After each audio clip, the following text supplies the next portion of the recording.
Welcome back. Welcome back. I'm Ountae Campbell, your host, and this is the Tay Talks podcast, episode number 7. We have another fantastic episode coming ahead to you.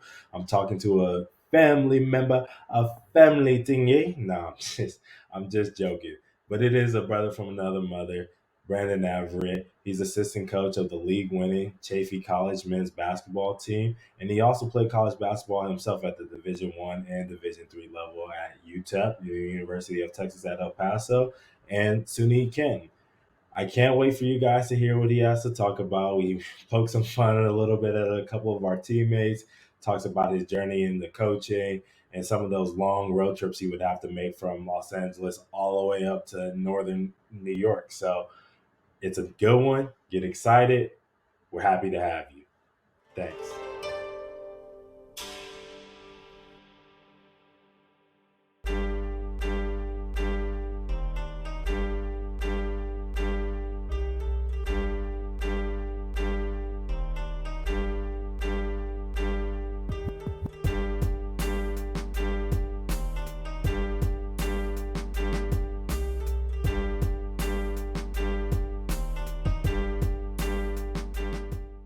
Yeah, welcome, Brandon. How are you doing, my guy? Good. How about you? I'm good, man. I'm good. So we're gonna get straight into it. I want to Sounds good. know about the time that you played a college basketball game in running shoes. Starting off strong here. All right. So it was actually our conference tournament. It was the semifinals. So when I was at Canton, we were the 2 seed in our conference. So we got a bye in the first round and we go out. The tournament was in Maine. And I noticed we were doing shoot around and I'm like, why does my bag feel empty? And I had no shoes in there. And I guess it's just because I just forgot to take them out of the locker room. Hmm. Either way, so I'm just in shoot around and I'm just pretending. Luckily, my normal like everyday shoes were still athletic trainers and everything, and the they were also like the same color as the Kobe's I used to wear Hmm. during that time. So I'm like, all right, coach won't notice. I don't think he'll notice and anything. So I'm just doing warm up, doing shoot around, and surprisingly, I had a good amount of grip. And then come game time, like I'm like, some of my teammates were warming up, and they're like, "What the you wearing?" And I'm like, "Yeah, don't worry about it. I just left my shoes. Right, We can manage." right. And sure enough, like I mean, nothing crazy. And I surprisingly had a good amount of grip. They did clean the floor because it was the conference tournament. So, and luckily, the game that semifinal game, we blew out the team, so it really didn't need much. Like to, there wasn't too much at stake there. So Right. I think we were up by something crazy, like six. We were almost up by 40 at one point in the first half, which I don't know how against the team who was a 3 seed, but it was crazy. And then what happened was then for the championship game, one of my teammates he went out because his family wasn't too far from there, Hmm. so they came out to the games, and he was like, "Oh, I'll just you know what I'll do? I'll buy a pair of shoes for you because me and his brother were actually like the same size." He's like, "Oh, I'll buy a pair of shoes. You wear them for the game, and then I'll just give them to my brother after it." So you can see even on my Instagram, I have the picture and those shoes, and like, yep, those are not my shoes. That's funny, man. You should have kept wearing them. You guys got a good, Clearly, right? right. You guys got a big win, so I would have been Should have bought superstitious them off about it. But look, them. you kind of alluded to it a little bit. So you played school, Division 3 basketball up in New York, and you went right next to the Canadian border. You're at UTEP, which is right next to the Mhm. Mexican border. Anytime you kind of move to a new place in general, whether it's close to a border or not, there's kind of a cultural exchange. But like as we know, especially in El Paso, there's a huge cultural exchange for us learning about the Mexican culture and everything like that. What are some of the things you learned from those moments and those exchanges that you've had with those cultures? Well, what's interesting about El Paso's culture is that it's a major city and it still feels like a small town where it's like everybody knows each other. El Paso's like UTEP's one of those schools where it's like 70% of the population, the student body, I believe, is from El Paso. So it's like everyone, pretty much all the high schools just kind of funnel into UTEP there, and everyone just knows everyone. They all have their own little rivalries, like from their schools and stuff. But it's just kind of crazy how like you talk to one person, they know 50 other people that all like it's just everyone knows everybody there. And then Canton is like it's that one's also interesting because it's an actual small town, Mm-hmm. but the real cool part about that is that there's four colleges in like a 10-mile radius Mm-hmm. in that area. And so there's Canton and Potsdam, they're right next to each other. Yeah. And the population of those towns increased by like 300% or something when school is in session. So like those 10 months when school are in session, Mm-hmm. population is like in the something, thousands. And then as soon as school's out for the summer, it's dead. And like people are saying like, yeah, like during the summer, like nothing is going on, Mm-hmm. like, cause there's just not enough people there. Yeah. So it's really interesting to see like what kind of like difference, like they're both kind of small town feels, but it's kind of crazy how El Paso is a small town when it's, millions of people live there. Yeah. Fourth biggest city in Texas. So, Texas is a big state. So there's a ton of people in El Paso. And yeah, just to harp on the El Paso part a little bit, I obviously can't speak to the Ken. Sorry, Ken, I haven't visited just yet, but I'll make my way out there someday. But to harp on the El Paso point, uh, I really just learned about the city's ability to make you feel like a part of their community. Like once you've been to El Paso and you spend a lot of time there, you're family forever. And Mm-hmm. they're just a super, super, super loyal group of people, and just community based. And it's like all for one and one for all type of mentality there. And people are really proud about being from El Paso, and they're really proud of like that Tex-Mex, Texas culture mixed with Mexican culture, and they really buy into that. And yeah, I learned a lot just about what it takes to be in a community where everybody is rooting for each other to, be better. So Mm-hmm.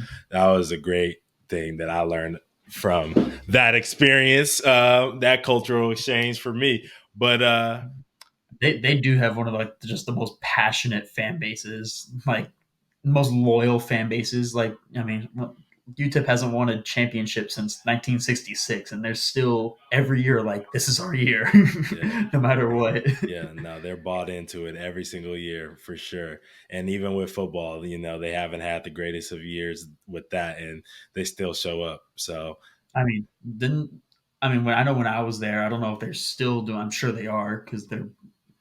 When I was there, it was probably one of the worst, probably the worst UTIP has been since in the last most recent years. mhm, So, and we were still top in the conference in attendance. yeah, So, like, people yeah. still came out and they showed support no matter what. Yeah, So, and this team had a it's great. chance. They had a chance to make it to the big dance this year. They So did. um, every time I see a game from them, they got a lot of dunks and a lot of highlights and stuff like that. So I'm sure fans were still coming out in droves. But I did want to talk to you about a hobby of yours, that you've had for quite a while, since the beginning of the time of me knowing you, and that's video games, of course. Hmm. I know how video games have kind of affected me and my playing career and my life and everything like that. How's that medium form helped you throughout your life and your basketball career? Well, I mean, it's just like it's all connection building. That's pretty much life. It's just the relationships you build with other people.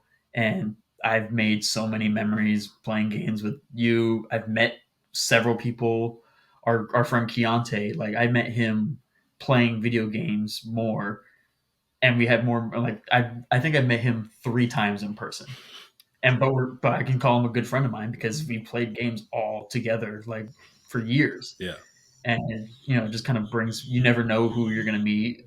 A couple people who've been on the podcast with you I've played video games with, so with Spencer and Junior. right. So it's just funny how like all the connections you make through it.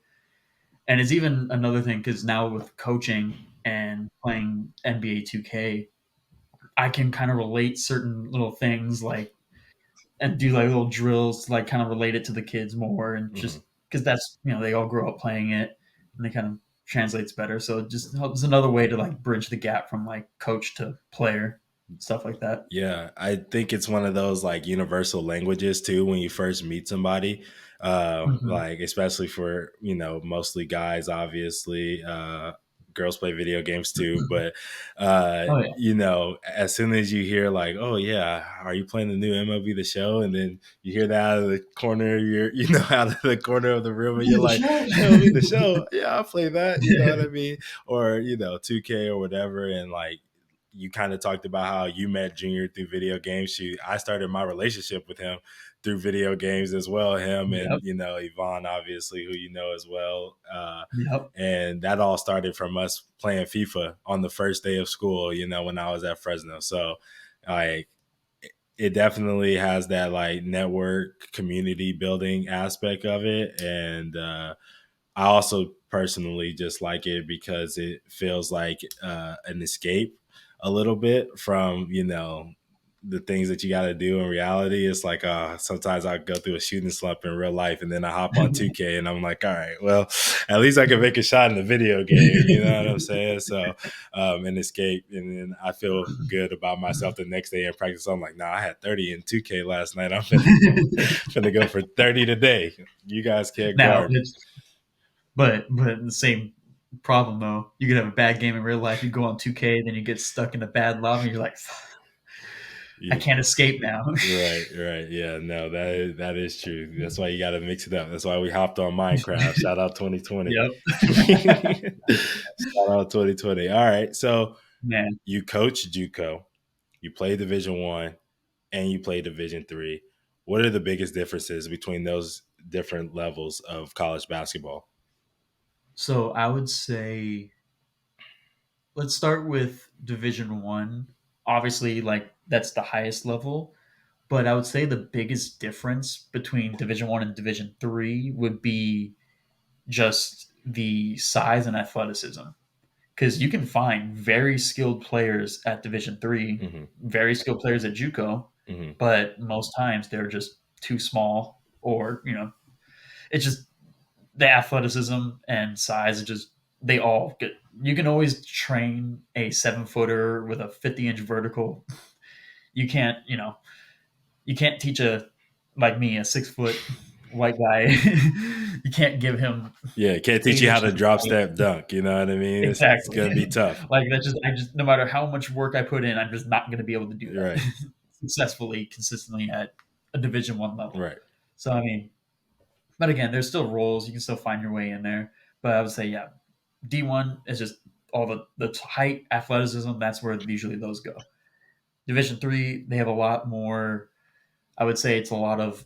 There's still skilled players, but a lot of the stuff is really like everyone runs the offense. It's very like what's the word? More team oriented. Systematic. Yeah, and system. Yeah, system What team. were you saying? No, I was just saying more team oriented and like Yeah, system, just based off of a system, relies on the system, live and die by the system. exactly.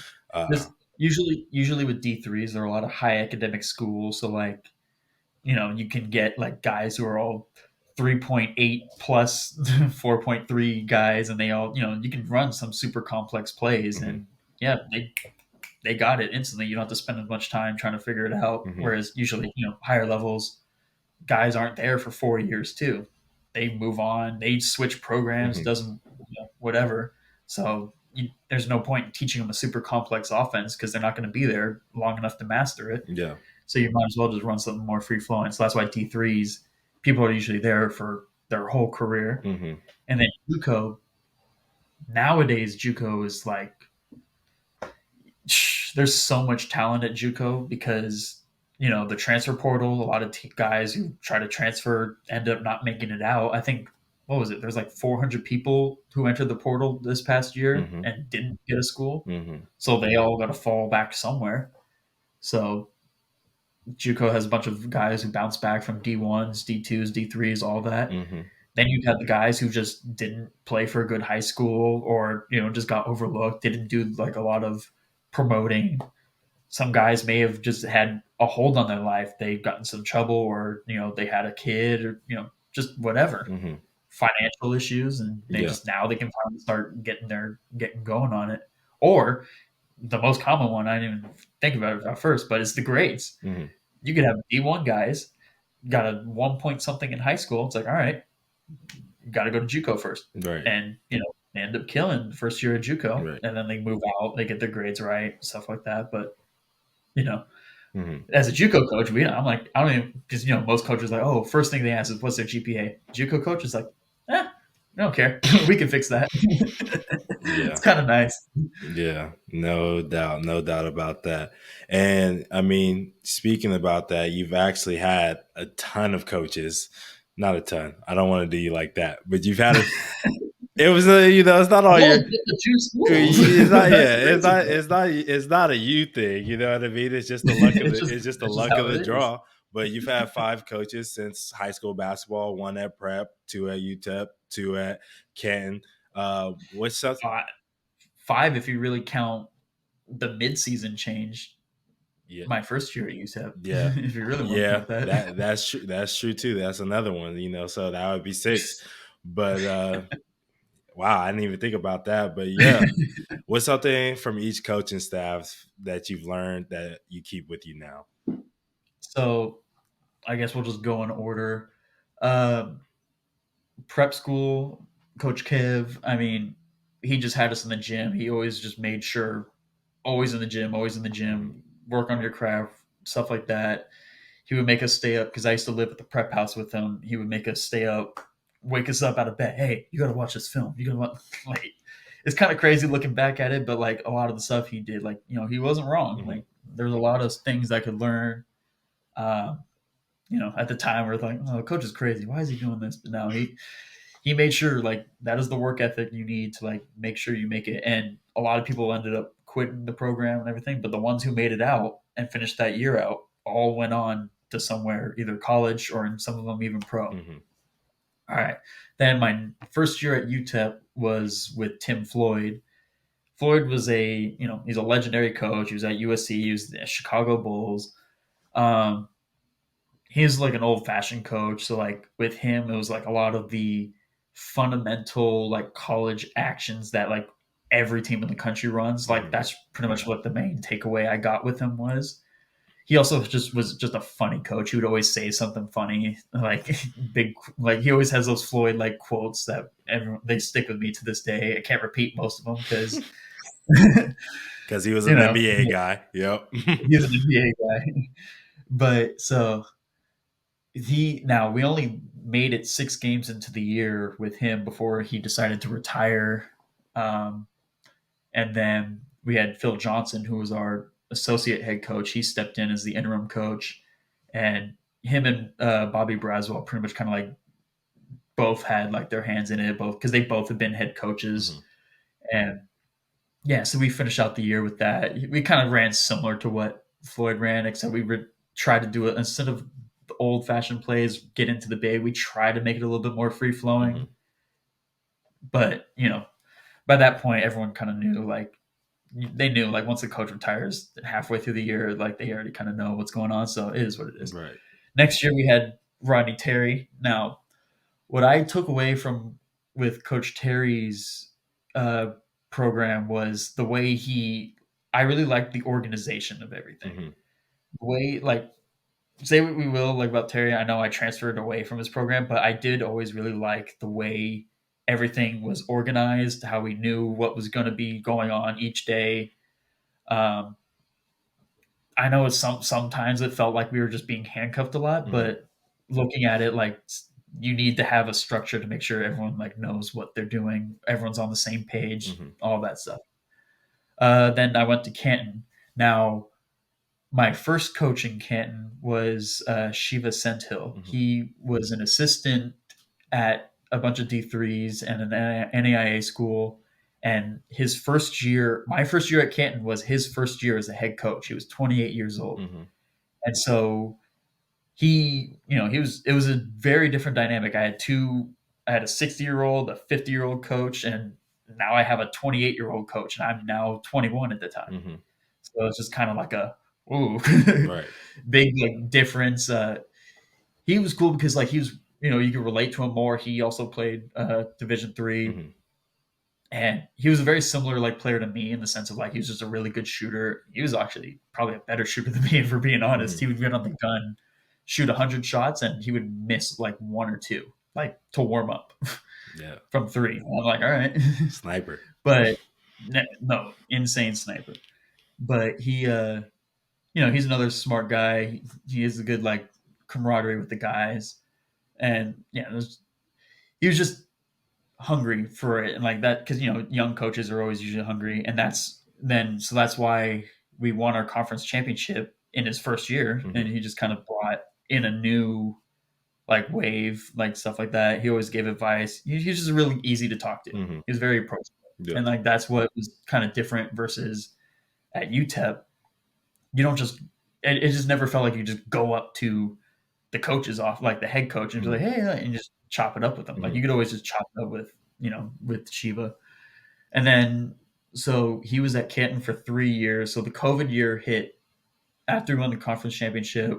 Uh, we played in the NCAA tournament, lost first round, and then COVID hit like the next week. Hmm. So our season was already done. So we didn't feel like we like lost out on it because we'd already been eliminated. Yep. And COVID hit, then the COVID year, and then one more full season with Shiva, and then he ended up getting a job offer to another school, which like doubled the salary, so he left. Hmm. So yeah, I don't blame him. 30 years old, and now you just got double your salary. Yeah, of course I'm taking it. Right. I don't blame him. Right. So then we got a new coach for my final year, which was Dylan Cycle. He was another like 6 year assistant at St. John Fisher, who has been like a powerhouse for D3 for a while. Hmm. And so yeah, he's another one where it's just like his passion like was just off the charts, crazy. A lot of guys on the team were like, "This guy's insane," Hmm. but he basically did what our team needed was be able to like be a hard ass and like just tell it like it is. Because as much as we love Shiva, like that was like the one thing I feel like he was missing, Hmm. and this coach was basically had that.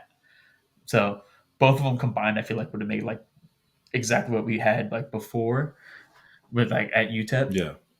But again, they're still young. They're still great coaches, and I looked up to both of them a lot Hmm. because I'm in that same position. I still talk to both of them to this day about advice because we're all learning and getting better at each other.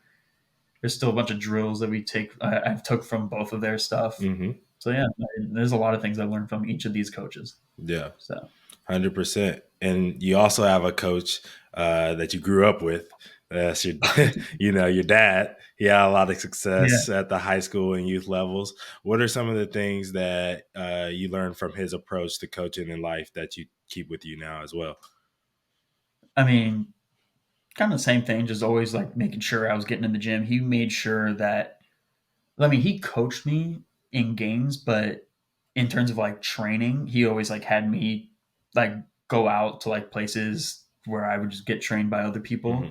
which is also kind of nice. It never felt like I got preferential treatment because my first year playing for his travel team, uh, which by the way, he started up his own travel ball organization and AAU team and just like from the ground up Yeah. and everything, which was like already like looking back, like that's kind of insane that he did that. I didn't Yeah. really like process that when I was a kid, Now your dad's big time, no question. Yeah. um, but my first year playing was I was in fourth grade and I was playing for his team. And I think I played like 3 games out of like the whole year, like genuine like game because I just wasn't good enough yet. Yeah. And all the parents I remember were like, "Why aren't you playing him? Like he's a good kid. Like play him." Right. And he's like, "If he wants to play, he will get better. If he Yeah. doesn't want to get better, then he's not going to play." And like so, like clearly, like there was no preferential treatment there, like forced me to play. So like, but like, and that worked because that made me go work harder, go to like get extra more hours in the gym, extra shots up, and slowly but surely I started. The next year I started playing more. Then by sixth grade, I was starting. Seventh, eighth grade, I was the best player on the team. And it was just all Hmm. because of the making sure, like he was really good at making sure that you wanted it, like more. Like he can't want it more than you. Like he's gonna make sure if you want to be there, you will get it done. So I would Yeah. have to say like that probably the biggest thing, yeah, that I took away from it. Right. Yeah. I think like, I met your dad, talked to your dad a lot. Uh just that drive and determination, like it's just contagious. You know what I mean? Like that Mm-hmm. he's a hardworking dude and that he wants everybody around him to be hardworking too. And it's not like a pressure where it's like you got to do this. It's more like you put the pressure on yourself because you're like, dang, like, all right, like I gotta, like you said, I gotta want it more than he wants it. Like, you know what I mean? And it makes you like, Mm-hmm. if you're a competitor and which you are, it just makes you want to compete.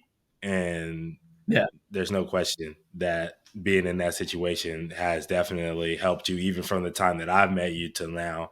Like continue to grow and get better at whatever you're doing every single day. So yeah, no question about that. And And you then, talked a little and bit then about. Go ahead. Sorry.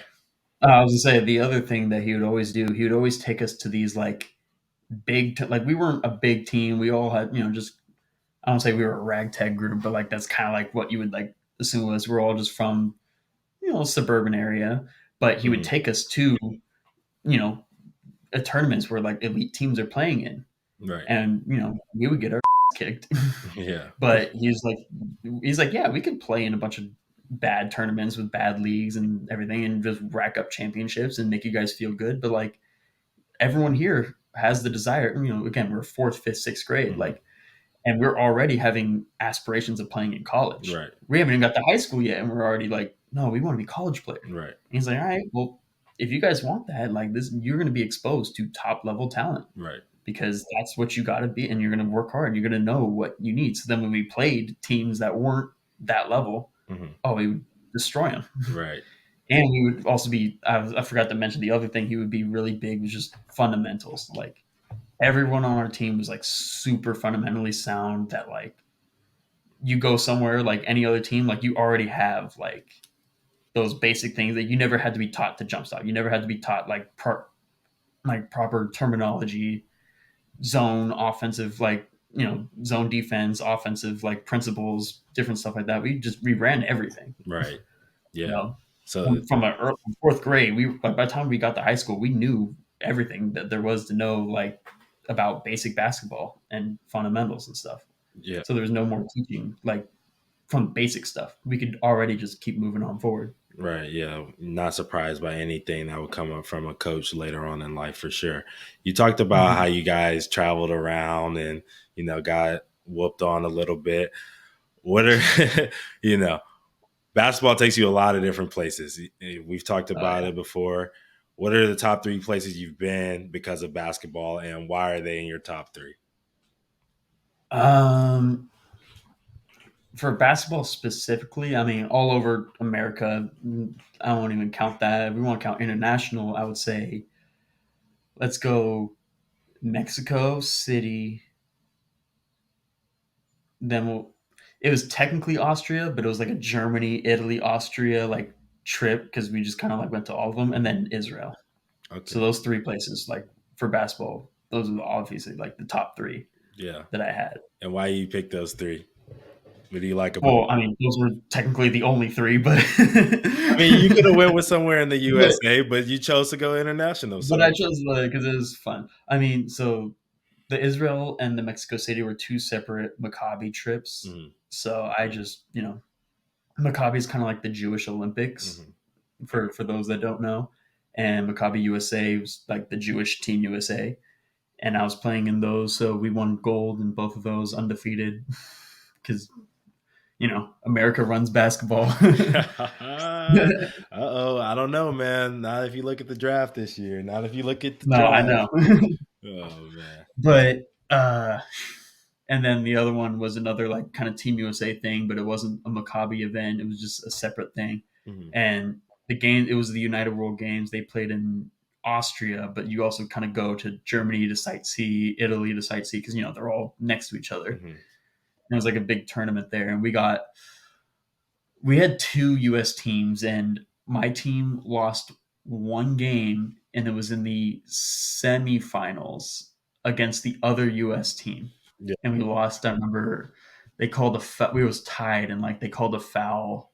No, we were down one. And they called a reaching foul, and we were in the bonus with like point three left or something like that. It was, I don't remember exactly. It's been like 8 years, but yeah, they called a foul and the guys hit the free throw. So that was our one loss. We got bronze because we played the third place game. We were so mad, so we dominated this poor German team. I don't remember exactly where. Yeah, and then the other team ended up losing in the final, so we were really mad because we were like, we were better than them. But Right. at least we ended off the tournament with a win.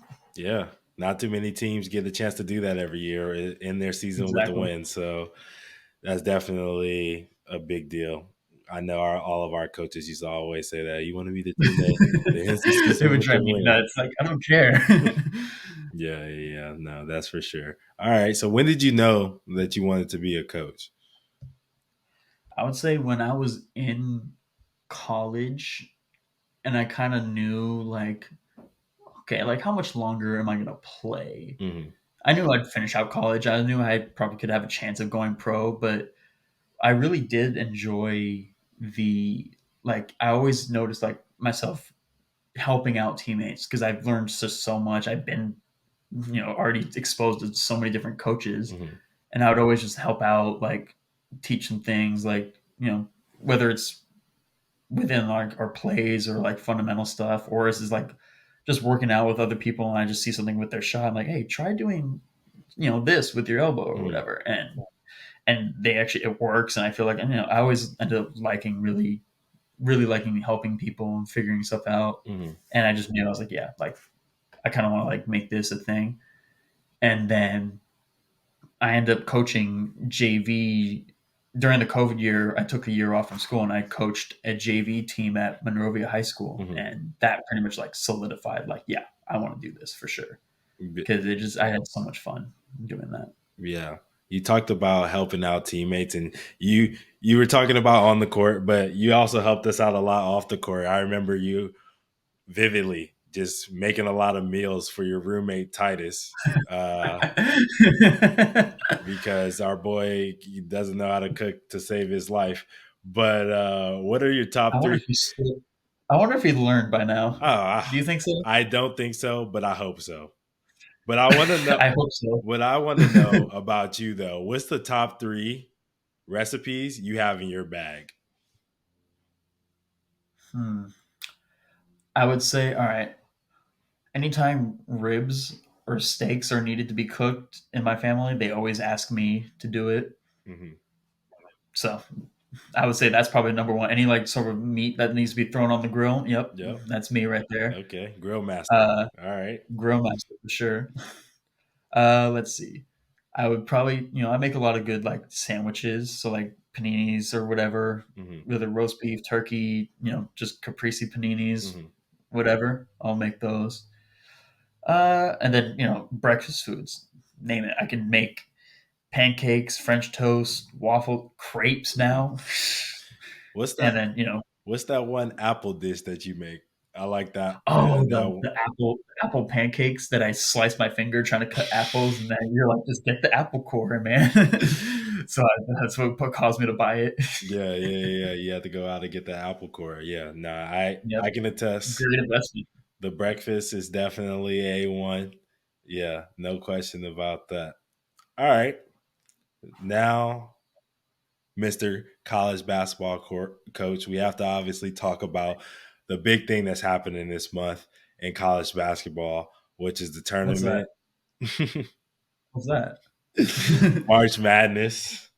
What are you talking about? It's over. JUCO tournament's over. That happened yesterday. Congrats to West Valley. Good undefeated season. Congrats to West Valley. They were the best in the country at the JUCO level, but the stars on the D1 Let's, court haven't. let's the one that people really care about. No, I mean, I wouldn't say people don't care about JUCO. You know what I mean? I just don't know if people Uh, knew that it was happening. Question: You're a California native too. Mm-hmm. Have you heard of West Valley? No, Before 5 seconds ago, exactly. never. I think I already forgot the name right now. No disrespect. Exactly. No disrespect. All right, but yeah, obviously you played in the summers a lot against a lot of those pros and college dudes that are playing now, like Jared McCain. You played a lot against him and his brother in the summers. He's going to be a big star this tournament. Can we just acknowledge the fact that like Jared was when I was doing these, Jared was in middle school playing against like D1 and pro guys. Yeah. And I mean, I'm not saying he wasn't like killing or anything. Like he was just, but he was exposed to it early. And like, Mm-hmm. man, it's crazy to see. Like, I knew he was gonna be good, but I didn't realize he was gonna be this good. Yeah, yeah. I From mean, when I he always competed, no question about that. And yeah, I thought he was just another high, right, or like high school guy. his, He was a middle schooler. well, his brother was playing D2 at San Marcos, I believe. Right. I believe it was San Marcos. Mm-hmm. But yeah, Jace. Shout out Jace. I haven't seen Jace in a minute. Mm-hmm. Yeah. But yeah, his brother was playing D2. So I was like, okay, he's probably, and I thought his brother was good. Yeah. So, you know, I just kind of figured, yeah, he's probably going to be like, he'll probably be better than Jace. I didn't expect to be Duke level, like top in the nation better, but Yeah. I mean, he's got a little more height on than Jace does. The frame is a little he bit did. He did hit a big growth spurt. wider, so he's just got more of that D1 build than his brother does, but they can both Oh, yeah. shoot the cover off the Oh, ball. So no question about their talent. But speaking of Duke, and I know this probably might be one of your favorites, but what teams are you excited to watch this year in March Madness? I mean, I always liked Duke basketball with Coach K. I like John Shire. He's a cool guy. I think I'm always rooting for the next guy stepping in. But let's say I would say Duke. I really liked Arizona this year. Mm-hmm. Um, who else was the other team? I mean, UConn's my favorite. That's who I kind of picked to win it. Mm-hmm. But I wouldn't say I'm like chomping at the bit to watch UConn Yeah, necessarily. I mean, it's understandable. good basketball. Don't get me wrong, but like, I've never been like a UConn like fan Mm-hmm. necessarily. But I am this year because I because I picked them. Because you picked them to win it all in your bracket. All right, so that's your favorite team, UConn, to win it all. Who's the underdog that you think has a chance? So I don't know if they have a chance to necessarily win it all, but they're like my lowest seed that goes the farthest in, and that's Florida Mm-hmm. as a 7 seed. I got them making it all the way to the Elite Eight. So Wow, that's a deep run for Florida. that's a deep one for Florida. Yeah, But I feel like the way all their matchups, in their bracket this year, I feel like that just yeah, they're all winnable games for them yeah. I think I until they win it to Houston. Yeah, I think I really the teams that I'm kind of excited to watch are Kentucky, Nebraska, and New Mexico. I just like their guard Yep. play.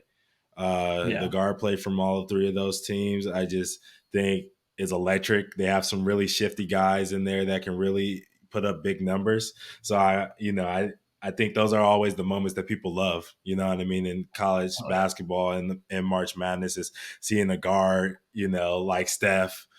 Not saying any of these guys are Steph Curry, but that just goes off for 40 or 30 Yeah. against a team that they're not supposed to be in a game with or stuff like that. Obviously, we know Kentucky's one of the better teams in the tournament, but especially for New Mexico and Nebraska, no one's really worried about what they're gonna do. So Yeah. they're going into a situation where these dudes are probably going to feel like they have nothing to lose, but to go out playing the right way and just being themselves. So I expect some big games coming out of maybe a guard or two from those three teams, and then I think probably my under. Which one of the mid majors do you think is going to make a first round stunner? I got James Madison. Dude, I don't know. I think James Madison is going to be good. I like JMU. Their team is good, man. And They started out the year beating some teams like right, some big upsets. right, yeah. I think their team is good. I also always get nervous about an Ivy League team. So Yale, Yeah. Yale can always make. I feel like can make a push.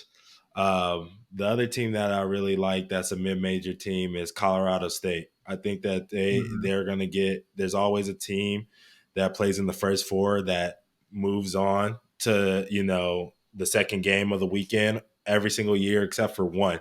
There's been a first four team to make it past the first round. So if I had to pick one, I would probably say it's going to be Colorado State if they can get past Virginia.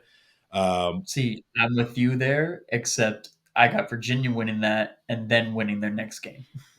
I can see that. So So yeah, I mean, it could be. I mean, those first four games are tough to pick, and I'm glad we don't have to pick them. But yeah, I think that Colorado State could be a team that kind of shocks a lot of people coming up later this week. So we'll see yeah. if they get that opportunity.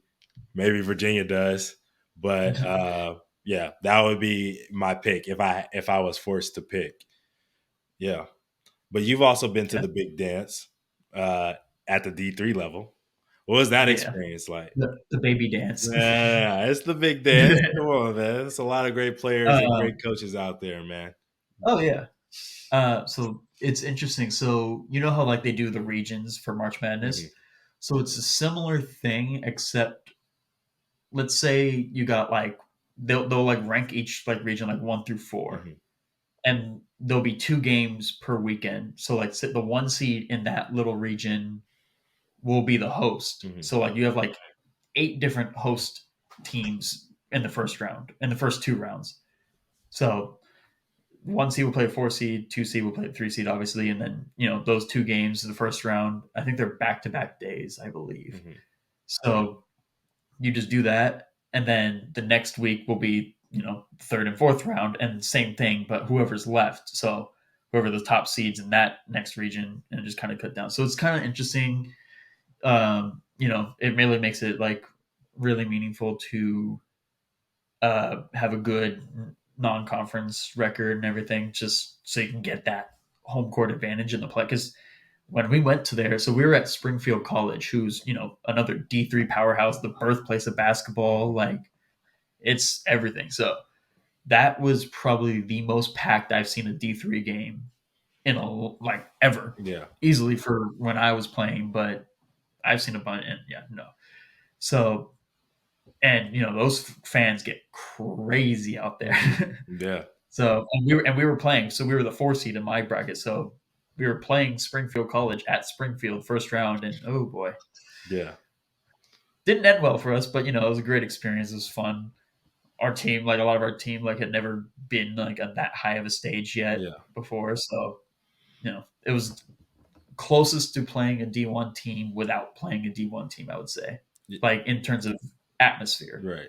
And I think that's kind of what everyone looks forward to. That's like the best part about being in March Madness is like the atmosphere. Like a lot of these schools don't have the opportunity, like you said, to always play in a packed gym.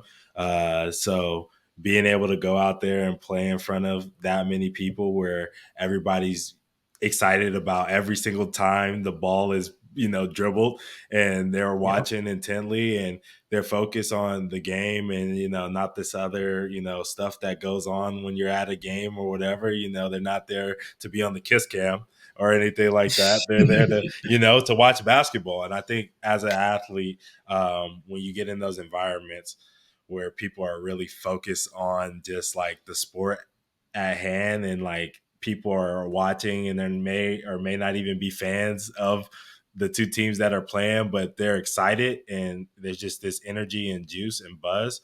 Like there's nothing more that you want. Like uh, there's no fonder it's great, memory, you know what I mean, that you and have playing. it's funny because like especially at D3, like there's some gyms that just have a ton of seating, Hmm. like beautiful gyms, ton of seating, but no one really comes. Right. And then there's some gyms that are super small. Like I've seen high school gyms that seat more than this, Hmm. maybe even 2 rows of bleachers, let's say, and they're packed. Yeah. But again, it's like, what do you got? Like barely 100 people there. Yeah. So it's like it's just because that's a packed gym and this one's a massive gym, Hmm. but they're both still kind of weak atmosphere. This was like both of them. Like you get the packed gym and it's a massive gym, so you have thousands of people there now, Yeah. and it just It was just awesome. Yeah. And like you said, everyone's bought into it because, like, you know, there's no jumbotron, there's no big camera crews, and it's just straight hoops. Just straight basketball, man. Yeah, it's a great time. March is a fun time to be a college basketball player. No question about that. March is like the best, yet like the worst month because anything can happen. It's crazy, it's exciting, Mhm. and then your day is ruined because your bracket just gets busted. Yeah, No matter how much you know, yeah, it doesn't matter. yeah. All that goes out the window. I can tell you from experience, it's worse when you're in it and you lose, and then you're not Oh, even worried about a bracket. You don't even want to watch the rest of the tournament because you're yep, just like, I'm mad my team's not in it. You know what I mean? yep, And it spoils the exactly. fun. Yeah, so but it's an exciting time. Like you said, there's a lot of anxiety though, for sure, that Oh, goes into it. All right, man. I need to ask you this fun question. So you spent a lot of time in your car in college, which people may or may not know about you. You had to drive your car all the way from Los Angeles, even though you're I was not. gonna say you made it sound like I was living in my car in college. I was getting there. I was getting there. I was just saying that you drove a lot. You know what I'm saying? But you took these cross country road trips. Obviously, when you were in El Paso, it would be just from Los Angeles to El Paso, even though you're I don't consider you to be an LA dude. No, I'm I was joking. just about to say. I'm joking. I I'm was just about joking. to say. Wow, you gave me LA pass for once. Nah, I'm joking. You're an LA dude. And then obviously moving to Canton, New York, for school, you had to make that trip across the country. What Several times. what what is your favorite stretch of the country to drive through? Well, I can tell you what my least favorite stretch was for sure is the so I would stop in places where I knew people. Yeah, So like my first stop, even in going to New York, would be to El yeah, Paso. But El Paso to Dallas or to wherever I went from there would always be the worst stretch because it's just a whole day's driving of just Texas. Not saying anything's wrong with Texas, but it's like I just spent the whole day driving and I'm only like I feel like I've made no Hey progress. man, don't mess with Texas. I'm gonna get Sandy Cheeks in here, and she's gonna get on you. Don't be messing with Texas. All right. I would say probably my favorite part. So my aunt lives in Tennessee. I would always stop there, and from there I would go up to either Syracuse, maybe up or Buffalo, somewhere in there, or then even to DC. But that stretch would be more fun because, like, it's the opposite of the Texas leg where I pass through because, East Coast, all the states are a lot smaller. Yeah, So you pass through about 5, 6 states in one day, and you're like, wow, I'm flying now. yeah, And it always was cool because I would drive through Cincinnati, and you come out over the bridge, and you just see the whole river and all the big buildings. You drive through all downtown Cincinnati, and that was always a fun part of the drive for me. yeah. You see, is it Paycom? Is that where the Bengals play? At the arena, Yeah, I think it's I don't Paycom, but remember. it might not be. But a beautiful stadium right next to the river Yeah. as well, too. Yeah, that's definitely a really beautiful view. And Cincinnati is obviously a part of the country that people don't have a lot of opportunity to roll through, because it's just not Mhm. like it's not a tourist destination, No, for any but it reason. sure looks nice when you're just driving through. You see nothing but either desert, then you see nothing but forest, and Yeah. all of a sudden, boom, Cincinnati. Right. And it's just, yeah, it's beautiful. It's so unassuming, but like, But most people wouldn't say Cincinnati's a breath of fresh air, but on that drive, it sure is. yeah, and I think the skyline is just nice. The Cincinnati skyline is nice. You know what I mean? Like you're saying, like that view, just like when you're going over the river on that bridge, is just a beautiful one. And yeah, I mean, if that's what you like, that's what you like, man. Nothing's wrong with that. Nothing's wrong with that. And obviously, on that trip, you would obviously have to stop and get a lot of food. What kind of Mhm. food? Which food spots would you say were your favorite during those moments, or what you look forward to the on the the trip? best the best food spot would be in Phoenix, and I think you know where I'm I going with think I knew this. you're gonna say what I was getting ready to ask this question, but go ahead. It was Lolo's Hmm. chicken and waffles. Hmm. Yeah, no, Phoenix, which is kind of sad because it's like right in the like it's either at the very end of the trip Hmm. if I'm coming back home, or it's literally right in the beginning. I'm like, nah, Right. I got another 7 hours to drive with Lolo's in my stomach. What's the go-to order from there? Oh, what was it? I think I just got like I'm thinking Roscoe's, so I'm like, oh, the Obama special. Man, that's off the So menu now. RIP to the Obama whatever special, man. whatever the Lolo's equivalent of You just of got the some Obama chicken and special is. waffles. Did you get any Three sides? wings. So 3 wings with the waffle. Hmm. No sides, but definitely the Kool Aid. Kool-Aid. Yeah, yeah, Definitely the Kool Aid from Lolo's. yeah. They do have good Kool-Aid, man. It makes you feel bad about yourself, but it doesn't taste good. Man, back when I was 19, 20 years old, no, that's exactly what you needed to get to the Right. rest of the drive. Right. All right. And then obviously on a long trip like that, I know you would love to do the FaceTime calls to help break it up a little bit and call all your friends so that we can Man. keep you company. But obviously you gotta listen to a lot of music. So what albums or artists did you listen to a lot during those trips? So there's a bunch of albums, let's say, that would just play cover to cover. Uh, we can start with, I guess, Drake, since he was my number one artist. Shout out Spotify rap. Man, uh, I would say, let's see, Take Care, Nothing Was the Same. Those were like the two albums that I always like. No skips in those for Hmm. me. There's a couple Kanye albums I would throw in there, Hmm. like let's just say Pink Floyd. Hmm. They got two albums that I would go: Dark Side of the Moon and The Wall. Those are cover to cover albums for me. It's nice because The Wall is an hour and a half long album, and for a long drive, those long albums sure help. Yeah. Oh, speaking of long albums, came in my top of my head. Heartbreak on a Full Moon, Heartbreak. a 2.5, 3 hour album, Hmm. no skips. 44 songs. Yeah. I had to tell one of my friends about that recently. I was like, Heartbreak on the Full Moon don't got many skips, if any, That's which what is I'm saying. crazy, you know?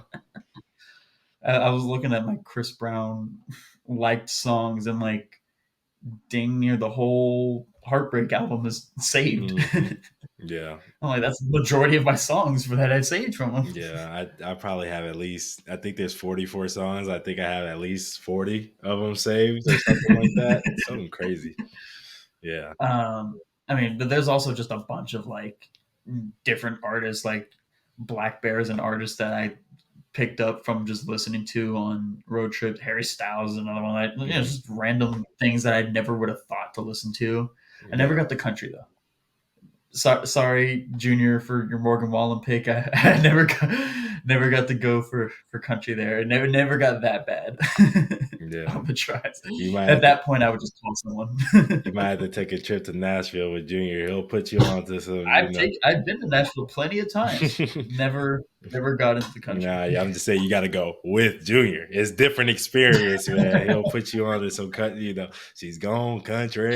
Canton had Canton had a lot of country music listeners too, Hmm. and Yeah, yeah, I but they're just not Junior. Nah, just, they're not Junior. No, I'm just there's only playing. one Junior. Nah, I'm just playing. I'm just playing. Shout out to Jay Will, man. But yeah. All right.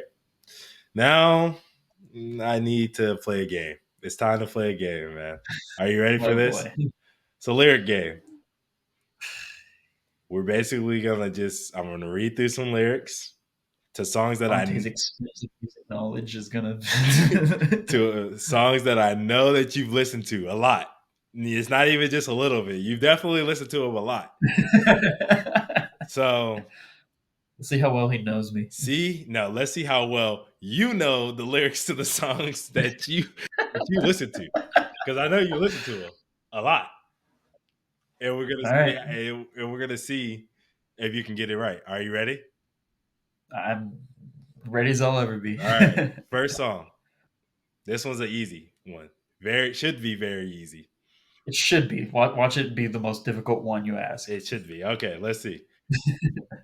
Married men act totally different when they're by themselves, don't they?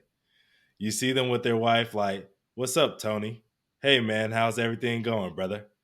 Just taking it easy, hanging out with the old lady." I told you, like, why would you? I told you because you said it's easy. Now I'm just gonna be overthinking it so much.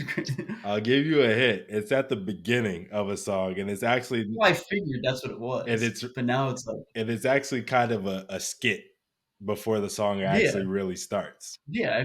That's what I figured it was because you're just going, kind of going. Say it again. Mm-hmm. Now it's driving me nuts. Married men act totally different when they're by themselves, don't they? You see them with their wife, like, "What's up, Tony? Hey, man, how's everything going, brother? Just taking it easy, hanging out with the old lady." I've definitely okay. I've heard it, but it's been a long time since I heard it. I do remember this vaguely. The skit is what's throwing me off because it's a skit. Now I'm trying to think of artists who has skits in their songs. So I know Kanye has them, but I know it's not a Kanye one. Uh, J. Cole had a couple skits. Kendrick's got a couple skits.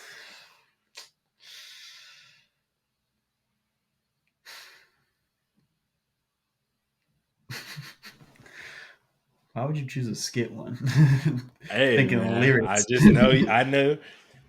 Okay, I'll give you another hint. We've actually listened to this song together on a road trip from El Paso to Los I'm Angeles, sure we have. and we talked about Which this makes this song because it's a funny skit at the beginning of the song. So, you know, all right, oh man. I'll give you a hint. Well, And I'm it's trying to by think. one of the artists that you just named. That's another hint. Yeah, yeah. I don't remember us listening to much J. Cole. I don't think we listened to much Kendrick on that road trip. Oh wait, we've done multiple trips. Now I'm thinking about it.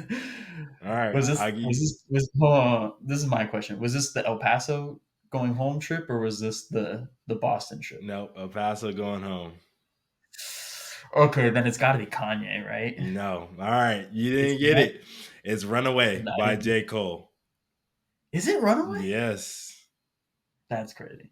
yeah. See, you if you would have named any lyric in the song, would have had Oh, it. I know. That's why I didn't do. That's That's why I did the. It's the first and lines, you said Brandon. easy. You listen to that album so many times, bro. How many times did you listen to that album cover to cover too? That's one of the cover to cover albums for sure. It is one of the cover to cover albums, but 2014 is my main Oh, I one know. that I've listened to way I more. knew. I knew that. All right. Born was great, but 2014 was like my by far favorite. I'm nervous for you now because I thought that one was the softball one for you. I told you this was going to happen. I told You you did. the first one I was not going to All get, but right. the second two I'm probably going to easily get. Okay. Here's the next one. Only time I be walking when I'm on the moon, so I feel like Michael. I was talking to my little slime. That's a little lizard. Call her Geico. It's Uzi. I know the song. I know the album, or I can hear it in my head. I know it's Uzi for sure. Stand on my money, or reality. I'm 5'4", but I stand on my money now. I'm 6'6". Mm-hmm. Yeah, I know the song. Mm-hmm. Uh,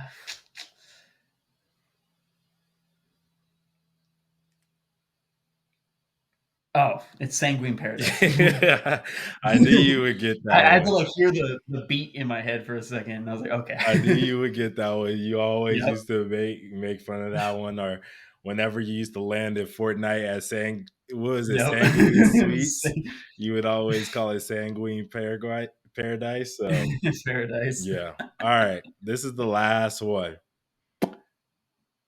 I think you should be able to get this one, but it might be hard. I'm not gonna lie. All right.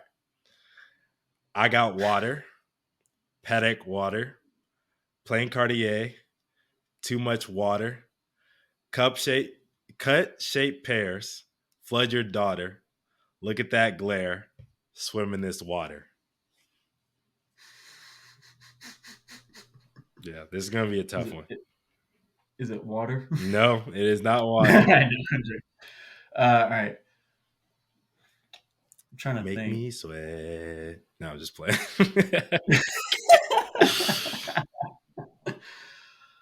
Oh man. I know I've heard the song You've heard it a lot. I've played it I've for heard it you a lot, a ton of times. a million Say it times. again. Say I it got again. you. I got water, paddock water, plain Cartier, too much water, cut shaped pears, flood your daughter. Look at that glare, swim in this water. Is it diamonds? Hey, got it. Oh my God.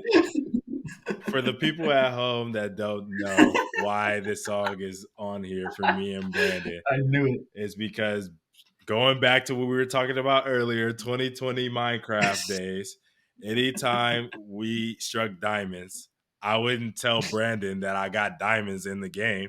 I would just play this song on repeat. I'd be like, hey, Brandon, hold up.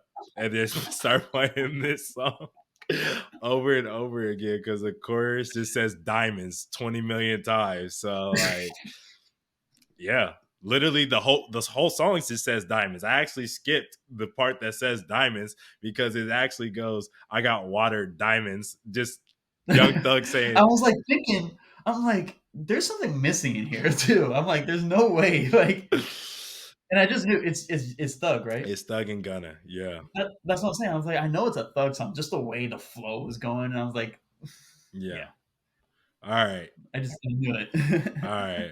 I told you. First one I wasn't getting, but the next two I would get it. And you were right on it, right on the money with it. All right, now we're coming to an end in this podcast. Of course, we know we gotta do the RLJ, the Red Light Jam, which is just a song that Brendan and I like for whatever reason. This week, the song needs to start with G. So, Brandon, please present your Red Light Jam for the week. My RLJ is Got It All by Blast. Because LA guy gotta support the LA guy. Mm-hmm. But no, Got It All, just a good song. And it's also in honor of Sir Ountae Campbell himself, because he's the one that put me on to Blast, and I in turn then put on a bunch of other people to Blast back in New York because Yeah, they didn't know about him. But yeah, yeah. Got It All. God, that was a great I one. wouldn't say it's my. I would say it's a great song. I wouldn't say it's my favorite Blast song, but got to go with the G. It's still a great song, so Yeah. can't complain. Yeah. I mean, I don't think Blast has too many bad songs. His discography is just I haven't found one I didn't like. right. Yeah, man. He even says it, himself that there ain't one bad Blast song. So And one bad Blast song. yeah, I kind of agree. He might be right. All right. I like that song. That's a great pick. My choice this week is Girl by the Internet and Kate Renata. It's very just like vibey, floaty Mhm. kind of track. Um, the Internet, they make a lot of great music. Was Steve, was that off the new album? no, Or no, not new, but like fairly like this past year? no, it wasn't. It was from the one I think in 2014 or something like Okay. that. Back when Steve Lacy was still really a part of the group and everything like that. But yeah, if Mhm. anybody doesn't know anything about the Internet, they're a great group. They make a lot of like alternative R&B, hip hop type of music, and K Tronada obviously is just one of the best. It's just I don't even know what you would call his space. It's more like dance, Yeah. electronic type of music, and he's one of the best in that space. And just having that group, like now looking back on it, like it's just a talent, just a talented collaboration, of people Yeah. who all have just been successful in their own right. And obviously when they came together, I just love this song. So Girl by the Internet is my song, my RLJ of the week. lastly, I just want to ask you though, Brendan, is there anybody or anything that you kind of want to shout out that you have going on or that your friends have going on? I mean, shout out to all our med students that got matched with their schools recently. Mm-hmm. Big for them. My guy Alon just got matched with USC, so he's been out in DC for the past few years, so he's coming back home. Yeah. What else? Shout out to Mr. Ountae Campbell. Why you guys all shout me out? Don't shout me out. Living the dream. Living the dream, man. You have a dream, you're making it happen. It's inspiring to us all. Yeah, nah, man. I think honestly and realistically, like I'm proud of what you got going on. You're living your dream, and uh, you know, a lot of people wouldn't take the opportunities that you've taken to progress yourself, and just being able to be a part of a really good JUCO team, and like the passion and love that you have for your players is like inspiring. Sometimes people ask me why I don't coach, and I have my reasons, but uh just seeing you coach honestly is like really kind of like lifted that love of like coaching and like inspiring the youth, and uh just being around people that want to continue to like build. And I'm Mhm. so excited that you guys had a great season, and even if you guys didn't have a great season, I just been excited to watch your journey and see where you go. And you're a rock star, bro, so just keep doing what you're Appreciate it. doing. And Gotta come with me. We'll do some camps together. yeah. I might have to, Do some kids. get a camp in here and there, when the schedule frees up in the summers or something like that, for sure. I kind of Yeah, miss that part, man. Doing it with, just doing the camps with my friends, and like just teaching the youth and the kids. They keep you young. They're funny, man. They teach man. you about things that you didn't ever think would exist. You know what I mean? They're hilarious. Man. They bring everything back to Fortnite though, which is which is hilarious. But yeah, I just appreciate you, man, and I thank you. I really want to say thank you for coming out to the podcast. Um, Thank you for having me. yeah, and you just been a great host to me in my life, and I'm excited that we got this opportunity to be on this show together. So appreciate it, and yeah, we out.